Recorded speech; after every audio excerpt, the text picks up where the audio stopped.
In the grand tapestry of storytelling, a strong plot serves as the backbone, the guiding thread that keeps the narrative from unraveling.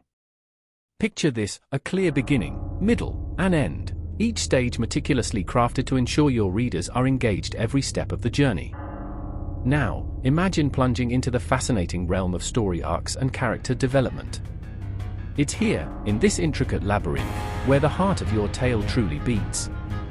Characters grow, evolve, and transform, their arcs intertwined with the plot, creating a compelling symphony of words and emotions.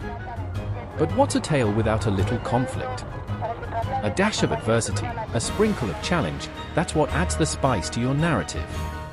Conflict breathes life into your story, making it dynamic, engaging, and oh so intriguing. And of course, every conflict cries out for resolution. It's in this resolution where the climax culminates, where loose ends are tied, and where your readers find the much-desired closure. So, come, explore the art of crafting an irresistible plot, and let your story take flight. Remember, in the realm of storytelling, you're the puppet master, and the strings of plot, character, conflict, and resolution are yours to command.